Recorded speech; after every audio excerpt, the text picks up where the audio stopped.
Hello, everyone. Thank you so much for having me tonight. A year and a half ago, I was sitting in the corner of a co-working space in Boston. My heart was racing, my palms were sweaty. Felt a little like I do now. I was completely terrified. The reason for that fear was I had just been offered my dream job. But more on that later. My name's Rob Burnett. I'm an entrepreneur, cyclist, traveler, lawyer, kind of, and Eaglebrook alum. I just turned 30, which to some of you might seem ancient, and to some of you might seem really young to be coming up here and talking about life experiences. But that's exactly what I'd like to do today. In my short life, I've had the privilege of making some pretty extraordinary decisions. And those decisions have led me to some amazing places, to meet some amazing people, to some great jobs, and just all around life-changing opportunities. Now, there have been a million speeches about following your dreams or doing what you love. And you should absolutely all do those things. But I want to talk today a little bit about how it feels to do those things and to make the decision to do those things. The cliche is often, do it when it feels right. But I found in my life that some of the biggest decisions, some of the hardest decisions, some of the boldest decisions don't feel right at all. In fact, sometimes they feel very wrong, and they're certainly very scary. And so I'd like to take you on a little journey today through my life in the hopes that as you all go out into the world beyond Eaglebrook and have to start making decisions for yourselves, you have some tools to decide how you're going to make those decisions. And the fun part is, this story starts right here at Eaglebrook. So when I was 12 years old, my family moved from New Jersey to Denver, Colorado. I left behind all the friends I'd ever known, and I struggled. I had a really rough 7th grade year. That's 4th form, right? Okay. And that bled into the start of an 8th grade year where I was really having a hard time. But then something crazy happened. As I remember it, my dad was on a business trip in New York City when he ran into his cousin at an airport. They caught up on life, and my struggles came up. Now, my dad's cousin, amongst other things, was an Eaglebrook alum. And he said, why don't you give, at the time, Stuart Chase a call? You know, it might be too late this year, but maybe next year Rob can go. It's a great place. So my dad did. He called up Eaglebrook. Now, Eaglebrook was still 2 weeks away from starting classes. Turns out, a student had just dropped out. There was an empty bed, and just my luck, someone took pity on me and thought I was an interesting case. And so they made me an offer. If you come to Eaglebrook, and you like it, and we like you, you can come. And so at 12 years old, I hopped on an airplane, flew out here, and took a tour of the hill. Thankfully, somehow, someone liked me, and I was offered a spot. So at 13, sorry, not 12, I had to make the first big life decision. And my parents weren't going to make it for me. Now, some of you might be sitting there thinking, that's an easy decision. There's a ski hill here. It's a great school. You're already miserable in Denver. This should be easy. Well, I wouldn't be surprised if there's some others of you here saying, that's an easy choice. You have a choice? Why would you ever come here? That's crazy. Sorry, Andy. But, so you can see why it might have been a tough choice. It's scary to step out of your comfort zone, to come to a new place, to do a new thing, even if all the stars align to say you should do it. Now, to be honest with you, I don't know what gave me the courage or the gumption other than anything was better than what I was in, but I made the choice, and I took the leap, and within 2 weeks of ever hearing about Eaglebrook and knowing it existed, I was moving into Halstead. And I'd like to take a moment here to thank the Chase family and the entire Eaglebrook community for taking a risk on me, because I wouldn't be here, and everything I'm about to talk about never would have happened if I hadn't taken that initial leap to come here. But I had such a good time here that I moved right down the valley for high school and did 3 years at Deerfield Academy. But then it came time to decide what was next. And I'm sure you'll all find that when you become seniors in high school, that the conversation will be dominated by where you want to go to college. What's next? And while the conversation was fun, and I got into college, and I did the whole tour, My heart wasn't in it. I wasn't as passionate as my classmates about where I was going to go or what I was going to major in. No offense to all the teachers here, but I was a little burned out after 5 years of working very hard and learning a ton. And I wasn't quite ready to spend 4 more years in the 4 walls of a classroom. But I didn't have any outlet for that. Everyone I knew was going to college. All my teachers and family friends, that's just what you did. But because I knew that I was feeling a little bit different, I kept my eyes open for opportunities. And to be honest with you here, I couldn't tell you how these 2 opportunities landed in my lap. But over the course of my senior year, I was offered the opportunity to spend 3 months in Asia, traveling the Himalayas in India, Tibet, and Nepal. And I was also offered the opportunity to live in New Zealand and work in a bike shop. And as an avid cyclist, that sounded great. So all of a sudden, I had this opportunity to take a year off, defer college, and take this amazing adventure. And choice number 2. Again, it might seem easy. Those sound like amazing trips. But when everyone around you is headed in one direction, you have to trust yourself a lot to step off into another direction. Now, thankfully, it had worked out when I came to Eaglebrook, and I had a little bit of courage stored up. And so I decided, and thankfully had the support of the people around me, to defer college for a year. Some people were afraid I might never go, but I took the risk, and the results were incredible. I got to spend an entire year growing and learning, living with people of different cultures, experiencing new things, and becoming independent. So when I did go back to college the next year, I came back refreshed, strong, and I was really able to take full advantage of the educational opportunities in front of me. In keeping with our theme, when I came to the end of my college career, it was time for another choice. This one, a much broader one. What do you want to do with your life? Real easy decision, right? Thankfully, at 21, you don't have to have all the answers. But I did have a choice to make, and I didn't quite know what I wanted to do. And so I looked everywhere. I chatted with people on LinkedIn. I took every meeting I could. I looked at grad schools, and I pestered my career counselor. But nothing ever felt quite right. But I kept looking.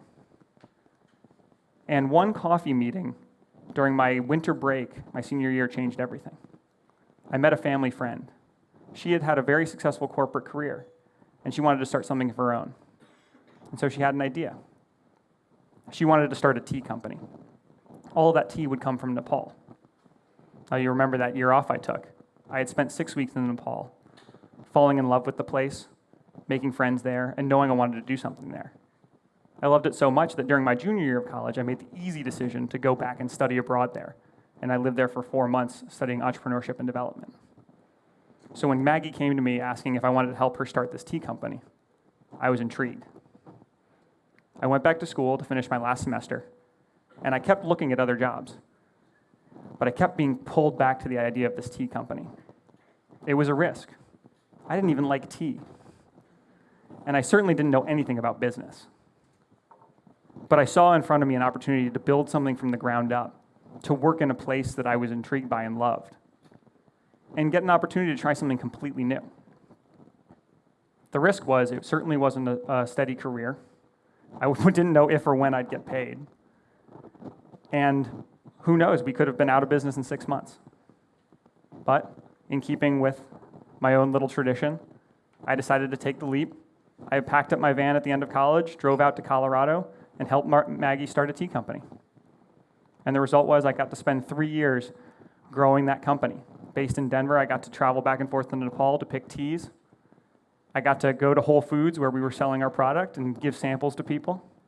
And I got to learn the ins and outs of starting a business. And that really sparked my passion for entrepreneurship and really directed my career from there. But after 3 years of working at the tea company, I thought I had outgrown it, and it was time for a new challenge. And so, using that on my resume, amongst other things, I was able to go to the University of Michigan for law school, one of the top 10 schools in the country. And there I studied to be a lawyer. Now, to understand my next decision, you have to understand a little bit about law school. It's a tough place. It's very focused. And unlike any other school, at least I had been to, it was much more singularly focused on one career. Being a lawyer makes sense. The practice of law is a serious profession. And when you want to participate in it, it's very important that you learn from attorneys that are more senior to you. So as a young attorney, it's very important to start your career at a law firm, to have mentors, to practice law. And anyone who graduates law school but decides not to practice law is taking a real risk that they might never be able to enter the profession again. But during my last year of law school, I felt the itch to go back and join a startup, to go back and be an entrepreneur. And so, to the consternation of certainly my career counselors, as well as some of my professors and my friends thought I was crazy, but I decided to forego a career in law and instead search for a startup that sparked my passion, that I wanted to work for, that I wanted to dive into. And that was a long search. Including my time in law school, it took almost 2 years. I met with everyone I could. I talked to mentors. I applied to a million jobs. But a combination of nothing ever came my way or nothing ever felt quite right.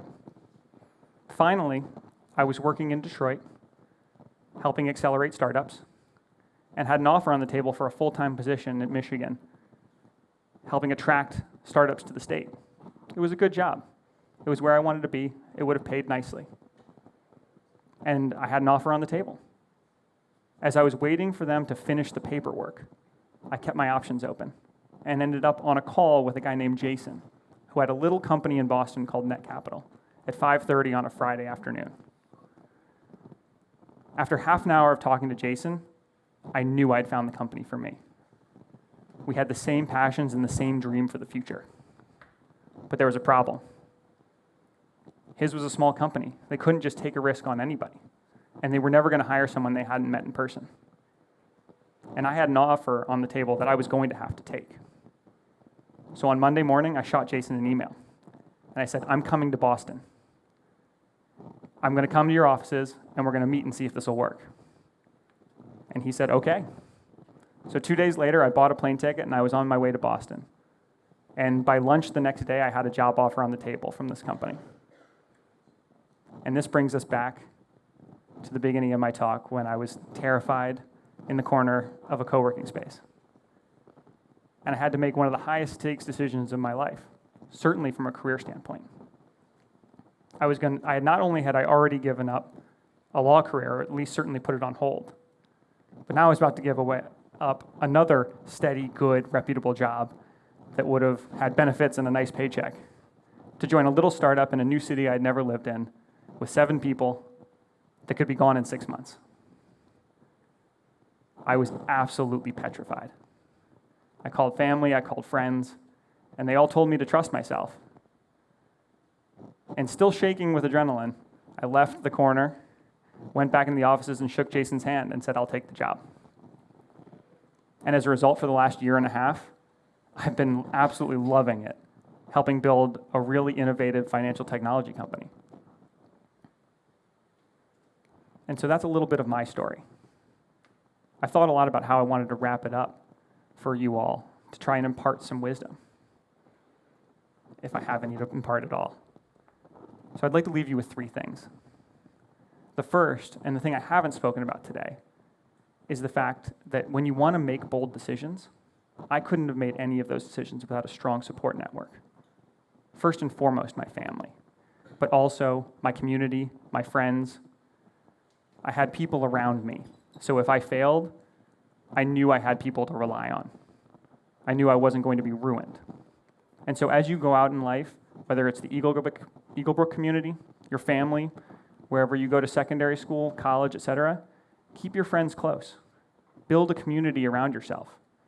The stronger bonds you create, the easier it will be for you to take risks in your life. The second thing I'd like to leave you with is the idea that you never know where opportunity is going to come. You might run into it in a random airport in New York, or a coffee shop, or on a random phone call on a Friday afternoon. Even if you love what you do and you have no intention of leaving, keep an eye out, because you never know what's around the next corner. And even if you have an offer on the table, take that next phone call. even better things might be right there. And the third and final thing I'd like to leave you with is the idea that maybe you shouldn't wait till it feels right. Because if you wait till it feels right, you might be waiting a very long time.